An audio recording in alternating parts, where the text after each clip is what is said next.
আমার নবী বলছেন ফজরের নামাজের 2 রাকাত যে সুন্নাহ আছে, এই 2 রাকাত সুন্নাত নামাজের মূল্য হচ্ছে জমিন থেকে আসমান পর্যন্ত যতটুকু জায়গা তত পরিমাণ সওয়াব। আপনি ফেয়ার এন্ড হ্যান্ডসাম বাদ দেন, আপনি ফেয়ার এন্ড লাভলি ম্যান বাদ দেন, গার্নিয়ার ম্যান বাদ দেন, আপনি ওই হাবিব তাসকিয়ারে গিয়ে আপনার ফেসিয়াল করা বাদ দেন, আপনি ফজরের নামাজে গিয়ে ওযুটা করেন না, তারপর দেখেন না আপনার চেহারার গ্লেজ কি কেমন মারে। আপনি হাজার হাজার টাকা ফেসিয়াল করেন, আপনি হাজার হাজার টাকা বিউটিশিয়ানকে দিয়ে দিচ্ছেন, দিয়েন না, এগুলো আপনি ফিলিস্তিনের ভাই বোনের জন্য রেখে যান, ঠিক কিনা কথা বলেন? আপনি লক্ষ লক্ষ টাকা বিউটিশিয়ানকে দেওয়ার দরকার নাই। আপনি 5 ওয়াক্ত 5 বার ওযু করেন না, আপনার চেহারা দেখলেই শত্রু কাবু হয়ে যাবে, ঠিক কিনা কথা বলেন? আমি কোনো বিউটি পার্লারের বিরুদ্ধে মানুষ না ভাই। বিউটি পার্লার, বিউটিশিয়ান যারা কাজ করে, এটা একটা প্রফেশন। তবে হ্যাঁ, এটার অতিরঞ্জন যদি হয়ে যায়, স্বামীর জন্য সাজা জায়েজ। এর বাইরে আপনারা যা করেন, আমাদের মা বোনরা এই এলাকায় মহিলা আসেনি না? সব চলে গেছে, আছে। আমার মা বোনেরা যেই পরিমাণ সাজে মেহেদি অনুষ্ঠানে যাওয়ার সময়, আগে পুরুষরা তেমন বিউটি পার্লারে যেত না, এখন পুরুষরা আরো বেশি। কালকে না পরশু দেখলাম একটা খেড়ি মাসাজ করতে গিয়ে রক্তসিরি কাইতে পড়ে গেছে, ঠিক কিনা কথা কন? সাবধান, সতর্কতার কোনো মায়ের নাই। আপনার সেলুনে গিয়ে ওই মানুষটাকে দিয়ে আপনার মাথা মাসাজ করাইতে হবে না। সায়েন্স বলছে আপনি জাস্ট অন টাইম নামাজ পড়েন, আপনার মাথা মাসাজ সিজদায় হয়ে যাবে। কথা জোরে বলেন না, ঠিক কিনা? আপনি সেলুনের ওই মানুষ, ওই ভাইকে আর 10-20 টাকা 50 টাকা এমনি দিয়ে দেন, এতে কোনো অসুবিধা নেই। কিন্তু আপনি মাথা মাসাজ, ঘেড়ি মাসাজ, রক পিট মাসাজ যেগুলো করান সেলুনে গিয়ে, এগুলো সব কিছুর সমাধান একটা প্যাকেজে আছে, নামাজের ভিতরে আছে। অ্যাকর্ডিং টু সায়েন্স, আপনি যদি পারফেক্টলি নামাজে দাঁড়ান, শোনেন, যখন আমরা আল্লাহু আকবার বলে এভাবে হাত তুলি, আছে না? নেই? আবার অনেকে তো হাত তুলে এভাবে, এর দূর দূরে যাওয়ার দরকার কি? কাছের তো কাছে যাই, এটা তো কাছে, কাছের থেকে কাছে মারে দিই। এর দূর দূরে আসলে তো বহুত দূর, প্রায় 3-4 কিলোমিটার দূরে আসতে হইতেছে। এটা করবেন না, পারফেক্টলি এখানে আসবেন অ্যাকর্ডিং টু সায়েন্স। আমি পড়ে বলছি আপনাকে, গবেষণা করে বলছি। কিতাবের নাম হলো সুন্নাতে মুস্তাফা এন্ড জাদিদ সায়েন্স। লেখকের নাম তারেক মাহমুদ চুইগাত। উনি গবেষণা করে লিখছেন, বিশ্বের কিছু অনেকগুলো বিজ্ঞানী গবেষণা করেছে নামাজ নিয়ে। যখন একজন বান্দা এভাবে হাত তুলে এখানে আঙ্গুল লাগায়, তখন তার 2 আঙ্গুলের সাথে কানের সাথে লেগে একটা বিদ্যুৎ আয়ন হয়, এবং এসে যখন নাভিতে হাতটা রাখে, নাভিতে পুরুষ হাত বাঁধা, এটা বিজ্ঞানসম্মত। গোটা শরীরের অসংখ্য সেল যেগুলো অলরেডি ঝিমিয়ে গেছে, ঘুমিয়ে গেছে, সেল, এখানে আমাদের শরীরে লক্ষ কোটি সেল আছে। নামাজে যখন আপনি আল্লাহু আকবার বলে নাভিতে হাত রাখবেন, পুরুষরা সাথে সাথে গোটা শরীরের হাজার হাজার লক্ষ লক্ষ ঘুমন্ত সেল অ্যাক্টিভ হয়ে যাবে। আর যখন আপনি শুরু করে দেবেন, আলহামদুলিল্লাহি রাব্বিল আলামিন আর রহমানির রহিম মালিকি ইয়াউমিদ্দিন إياك نعبد وإياك نستعين اهدنا الصراط المستقيم صراط الذين أنعمت عليهم غير المغضوب عليهم ولا الضالين।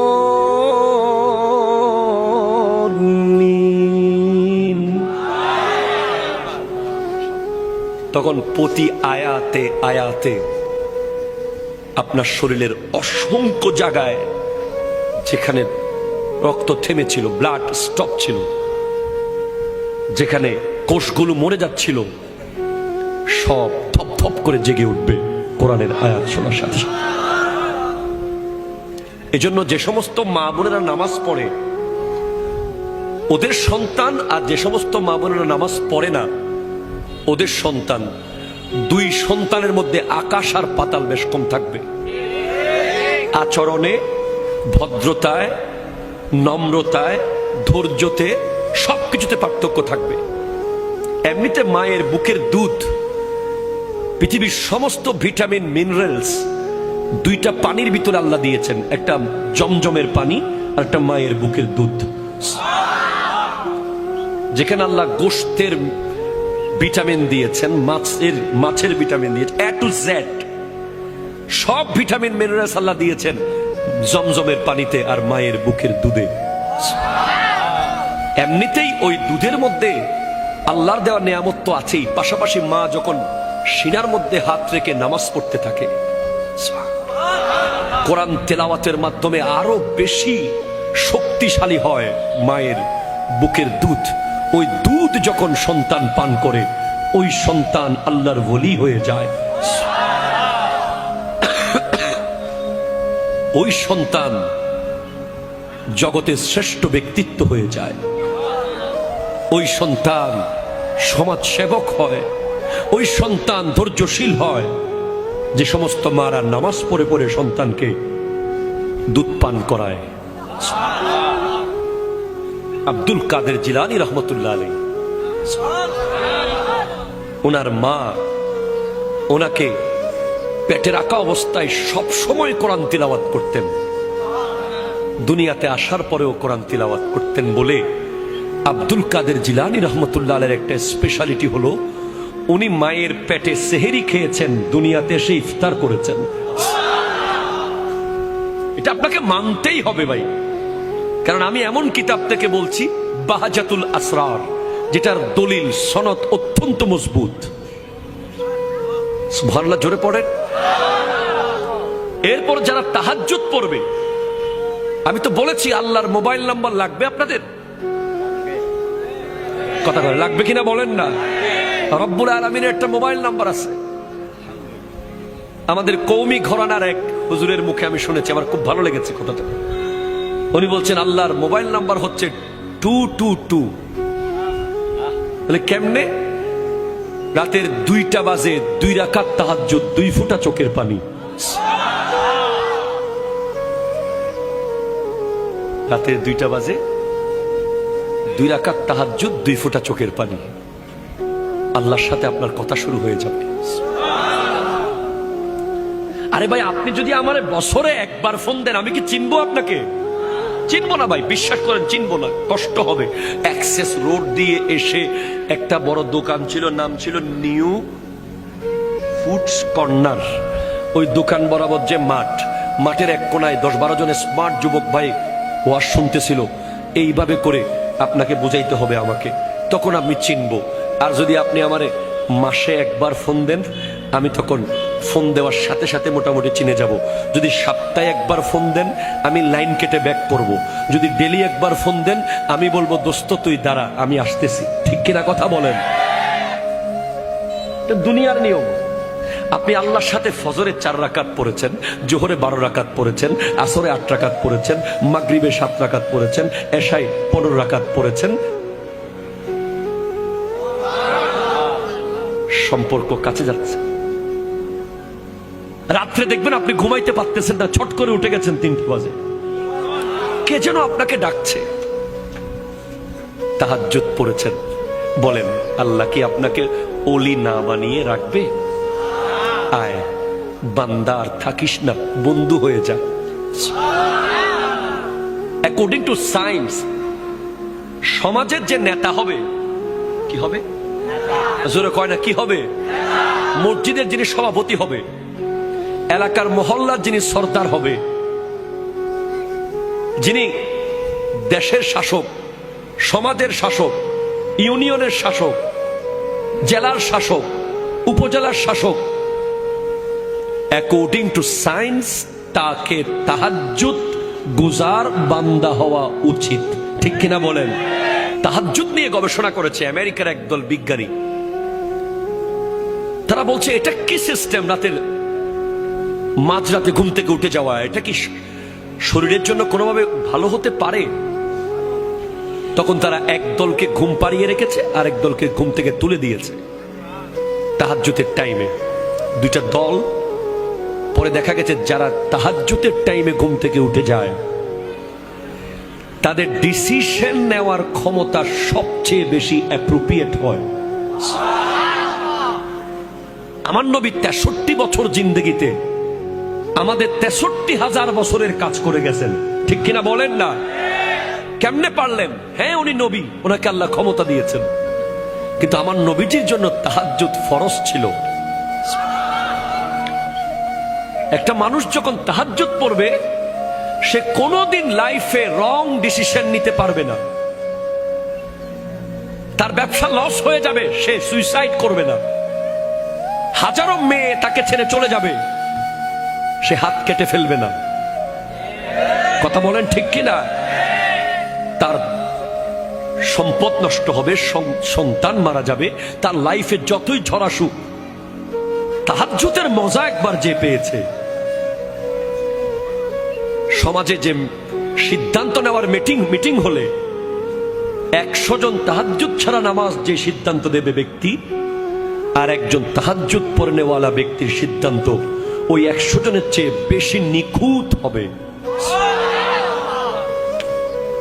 আমাদের সমাজের এখন লিডার যারা হয় তারা তো তাহাজ্জুদ তো দূরের কথা, কথা কয় না, ঠিক কিনা? কথা কয় না। এজন্য নেতৃত্বে যারা থাকবে তাদের তাহাজ্জুদ পড়া দরকার, যাতে তারা সিদ্ধান্ত দেওয়ার সময় জনগণের কল্যাণে, দেশের কল্যাণে, সমাজের কল্যাণে সিদ্ধান্ত দিতে পারে, ঠিক কিনা? কথা বলেন।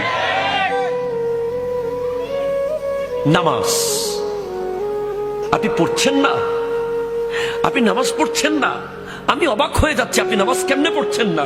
আপনি কি জানেন না একটা সিজদা না করার অপরাধে কি শাস্তি পেয়েছে শয়তান? কয়টা সিজদা? জোরে কর না, কয়টা? তাও আল্লাহকে না, আল্লাহর নবী আদম আলাইহিস সালামকে। একটা সিজদা করে নাই, অহংকার করেছে, বিনিময়ে জান্নাত থেকে আল্লাহ বের করে দিয়েছে তাকে। কিয়ামত পর্যন্ত লানত প্রাপ্ত শয়তান। পৃথিবীর এমন কোন জায়গা নাই যেখানে সে সিজদা করে নাই আল্লাহকে, কিন্তু আল্লাহর কথা মতো একটা সিজদা না করার অপরাধে যদি সে এমন শাস্তির শিকার হয়, আপনি তো জানেন না প্রতিদিন 17 রাকাত হচ্ছে ফরজ নামাজ, 17 দুগুণ 34টা সিজদা। এগুলো কাকে করতে বলা হচ্ছে? আল্লাহ নিজেকে করতে বলছেন। হাইয়া আলাস সালাহ, হাইয়া আলাল ফালাহ। হ্যাঁ বলছে, হ্যাঁ বলছে, আজকেও বলেছে। হ্যাঁ, আজকে 17ই নভেম্বর অনেক ব্যবসায়ী এখানে আছে। ওই ওষুধের দোকানে যিনি ব্যবসা করেছেন ভালো করেছেন, কুলিং কর্নারে যিনি ব্যবসা করেছেন ভালো করেছেন, অনেকেই ব্যবসা করেছেন ভালো করেছেন। তবে আরেক দল ব্যবসায়ী এখানে আছে যারা আল্লাহর সাথে ব্যবসা করেছে, 17ই নভেম্বর ফুল লাভবান হয়েছে, এক বিন্দু লস করে নাই। ফজর পড়েছে, জোহর পড়েছে, আসর পড়েছে, মাগরিব পড়েছে, এশা পড়েছে, নফল পড়েছে, সুন্নাহ পড়েছে, আখিরাতের লাগেজে অনেক কিছু প্রবেশ করিয়েছে। আর যারা শেষ করে দিয়েছে, পড়ে নাই, খোদা কি কসম, কিয়ামতের আগে আর কোনোদিন আজকের 17ই নভেম্বর ফেরত আসবে না। যুবক ফেরত আনতে পারবা না আজকের ফজরের নামাজ, আর কোনোদিন ফেরত আনতে পারবা না। সারা জিন্দেগি সিজদা করলেও আজকের ফজরের নামাজের অন টাইম পড়ার যে নিয়ামত, এটা তুমি আর কোনোদিন পাবা না, কোনোদিন পাবা না। নবীজির সাহাবারা যদি এক ওয়াক্ত নামাজ জামাত ছুটে যেত, আরে সিদ্দিক আকবর যখন নামাজে দাঁড়াতেন, পাখি এসে বসে পাখি বিশ্রাম করে চলে যেত। পাখি কনফিউজ হয়ে যেত, উনি কি মানুষ না গাছ? সিদ্দিক আকবর রাদিয়াল্লাহু তাআলা আনহু একদিন মন খারাপ করেছে, মন খারাপ। আমার নবী জিজ্ঞেস করছেন, আবু বকর তোমার মন খারাপ কেন? বলে তোমার তো প্রথম তাকবীর মনে হয় ছুটে গেছে নামাজে। সিদ্দিক আকবরের জীবনে কোনো রেকর্ড নাই যে ইমামের পিছে উনি প্রথম তাকবীর ছেড়েছেন, এমন কোন রেকর্ড নাই। কখনো গিয়ে রুকুতে গেছেন জামাতে, কখনো সিজদাতে, এমন রেকর্ড নাই। ওনার লাইফে প্রত্যেকটা নামাজ উনি ইমামের সাথে সাথেই নামাজের নিয়ত করেছেন। বলে ইয়া রাসূলুল্লাহ, আমার 40টা ওঠ হারিয়ে গেছে, কিন্তু নবী আমার কাছে নামাজের প্রথম তাকবীরের মূল্য হলো গোটা পৃথিবী পরিমাণ ওট যদি আমাকে মালিক বানিয়ে দেয়া হয়। আমাকে যদি কেউ বলে তুমি নামাজে 1 মিনিট পরে যাও, 1 মিনিট পর, 1 মিনিট পরে গেলে তোমার সমস্ত ওটগুলো বেঁচে থাকবে, আর 1 মিনিট আগে নামাজে গেলে তোমার ওটগুলো সব তুমি হারিয়ে ফেলবে। আমি আবু বকর পৃথিবী পরিমাণ ওট হারাতে রাজি, ইমামের পেছনে প্রথম তাকবীর আমি ছাড়তে রাজি না। আপনি জানেন, আপনি হাসতেছেন এখনো, আপনি এখনো গল্প করছেন। আপনি কি জানেন জীবনটা কি? আপনি জানেন না আসলে। আমার নবীজি বলেছেন, আমি যা জানি তোমরা যদি তা জানতে তোমরা কোনো দিন হাসতে না। হ্যাঁ, হযরত রবি বিন হুসাইন একজন তাবেঈ, উনি উনার ঘরের বেডরুমে কবর করেছেন। কবর বেডরুমে। পৃথিবীর কোন পাগল বেডরুমে কবর করবে? একটা রুমের ভাড়া কত টাকা? আমরা তো শহরে ঘর বানানোর সময় জানাজার লাশ বের হওয়ার জন্য জায়গাও রাখি না। কোরবানির পশুটা জবাই করি হাইওয়ে রোডে। আমরা মুসলমান। আর আল্লাহর নবীর কলিজার টুকরা সাহাবাদেরকে যারা দেখেছেন, তাবেঈনদের একজন রবি বিন হুসাইন, উনি ওনার ঘরের বেডরুমে কবর করেছেন। কেন জানেন? এই শুনেন, 1 মিনিটের জন্য কখনো যদি আল্লাহর ধ্যান থেকে ওনার মন দুনিয়ার দিকে আসতো, উনি সাথে সাথে ওই কবরে ঢুকে যেতেন। ঢুকে গিয়ে উপরে দরজা বন্ধ করে দিতেন, বন্ধ করে ঘন্টার পর ঘন্টা কবরে শুয়ে শুয়ে কান্না করতেন। যখন মনে হতো যে আল্লাহ বোধহয় এবার মাফ করেছে, কি উনি সুদ খান নাই, ঘুষ খান নাই, জুলুম করেন নাই, মিথ্যা বলেন নাই, গীবত করেন নাই, শুধু 1 মিনিটের জন্য দুনিয়ার দিকে মন গেছে, উনি কবরে ঢুকে গেছেন। ওনাকে জিজ্ঞেস করা হয়েছে, তোমাকে এরকম আখিরাতের প্রতি ভয়, কে কে তোমাকে এমন আখিরাতমুখী করলো? উনি বলছেন, কামারের দোকান। আমি রবি যখন কামারের দোকানের পাশ দিয়ে যাচ্ছিলাম, আমি দেখছিলাম বড় বড় লোহার কদ্দা আগুনে গলে যাচ্ছে। তখন আমি ভাবলাম, লোহা যদি দুনিয়ার আগুনে জ্বলে পুড়ে গলে যায়, আমার হাতের চামড়া তো অনেক নরম, আমি জাহান্নামের আগুনে কিভাবে জ্বলবো? আপনি কি জাহান্নামের আগুন সম্পর্কে জানেন? হাদিসে পাকে আছে, জাহান্নামের আগুন 3000 বছর ধরে জ্বলছে। 3 ঘন্টা আগুন লাগলে এখানে সব ছাই হয়ে যাবে। কন্টিনিউ 3 ঘন্টা যদি আগুন কন্টিনিউ থাকে, আর জাহান্নামের আগুন 3000 বছর ধরে জ্বলছে, কিয়ামতের মাঠে জাহান্নামের আগুন দৌড় মারবে। জাহান্নাম চিৎকার করবে, আল্লাহ আমার খানা দাও, বেনামাজিদেরকে দাও।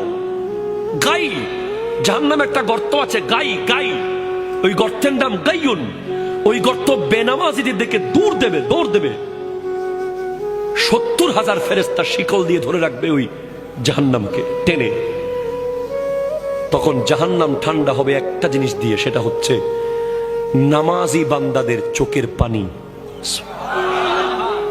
যারা নামাজ শেষে মোনাজাতে চোখের পানি ফেলে, ওই পানিগুলো যদিও টাইলসে পড়ে যায় মনে করেন না, ওগুলো আল্লাহ রিজার্ভ ফান্ডে রেখে দেন।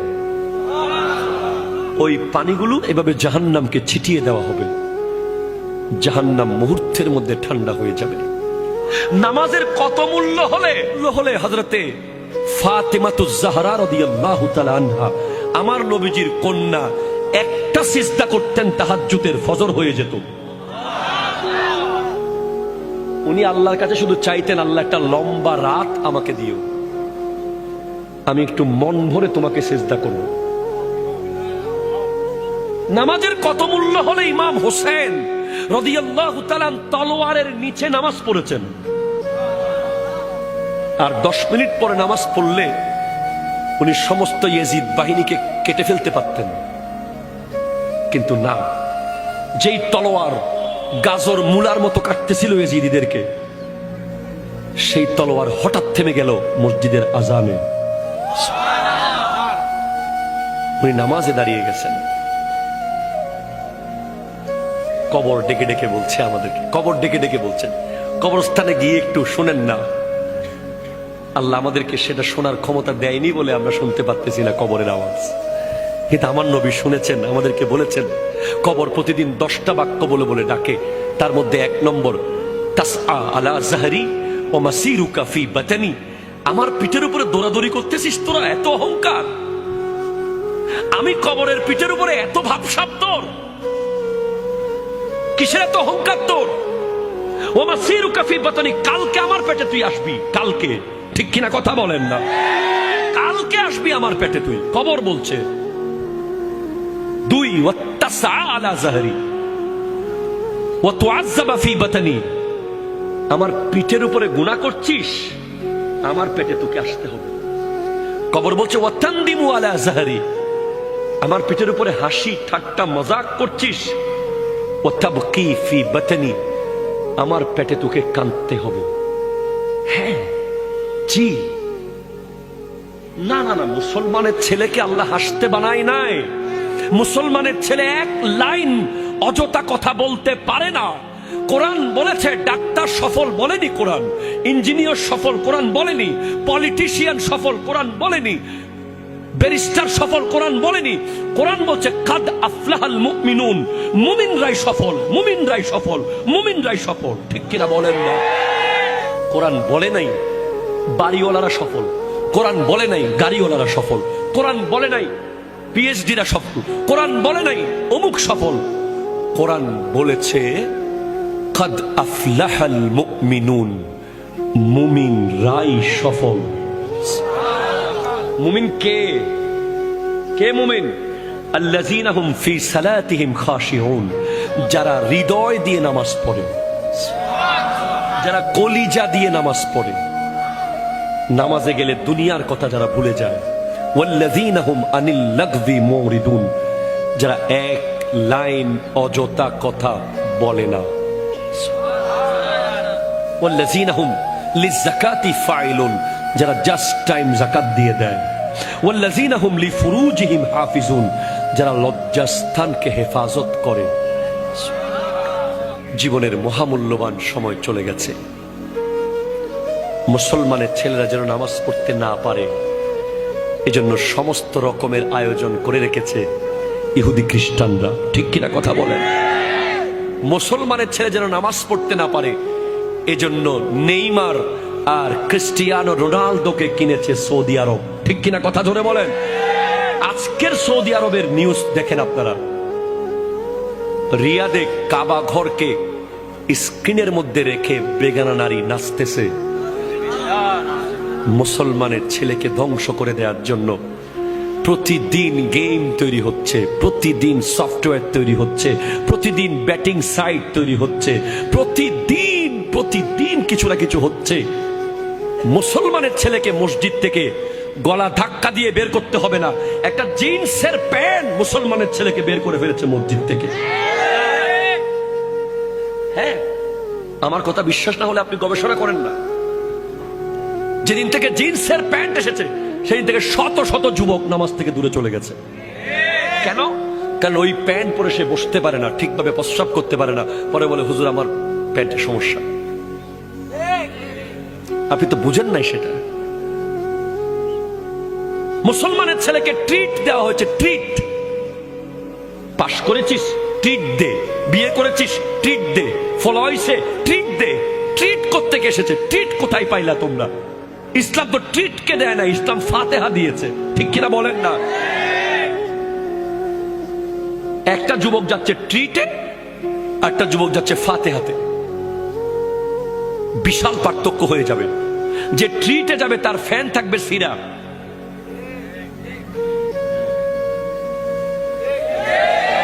টাকা দিয়ে ছেঁড়া প্যান্ট মুসলমানের ছেলেরা কিনেছে, লজ্জা লেগেছে, লজ্জা, ঠিক কিনা কথা বলেন? মাথা হেট হয়ে গেছে। টাকা দিয়ে মুসলমানের ছেলে যখন ছেঁড়া প্যান্ট কিনে কিনে পরে, আমি নিজে ধোকা খেয়েছি একবার, এভাবে ধরে রাখছি আমার এক আত্মীয়কে হাত দিয়ে। সে বলছে কিভাবে ধরে রাখছেন? তোমার প্যান্ট ছিঁড়ে গেছে, তাড়াতাড়ি যাও, বাসায় গিয়ে চেঞ্জ করে আসো। বলে না না না, এটা তো ফ্যাশন। কি করবেন বলেন? আজকে মুসলমানের ছেলের দরকার ছিল ফিলিস্তিনে গিয়ে যুদ্ধ করা, ঠিক কিনা কথা বলেন? আজকে দরকার ছিল সালাউদ্দিন আইয়ুবীর উত্তরসূরি হয়ে ওই ভারতে আমার নবীর বিরুদ্ধে যখন কথা বলেছে, ওই হিন্দু পুরোহিত মুসলমান যুবকরা সব মুম্বাইয়ে একসাথে হয়েছে। সেদিন সাংবাদিক জিজ্ঞেস করেছিল, আপকা ঘর कैसे चल रहा है, आपका संसार कैसे चल रहा है, आपका बाल बच्चा कैसे चल रहा है, आप सब तो मुंबई में आ गया। তখন এক মুসলমান যুবক বলেছিল, भाई नबी के आगे कोई बिजनेस नहीं है, नबी के आगे कोई माँ बाप नहीं है, नबी के आगे कोई बच्चा नहीं है, नबी हमारा जान से भी प्यारा है। মোবাইলের চার্জ চলে গেলে যতটুকু টেনশন আপনি করেন, নামাজ ছেড়ে দিলে ততটুকু টেনশন করেন না কেন? কথা বলেন ঠিক কিনা? ফেসবুক লক হয়ে গেলে আপনার টেনশনে খাবার দাবার বন্ধ হয়ে যায়। আপনি আবার নবীর সামনে দাঁড়াতে পারবেন? আপনি আল্লাহর সামনে কেমনে দাঁড়াবেন? আল্লাহ তো আপনার পক্ষে গিয়ে ফেরেশতাদের বিরুদ্ধে গিয়েছিল।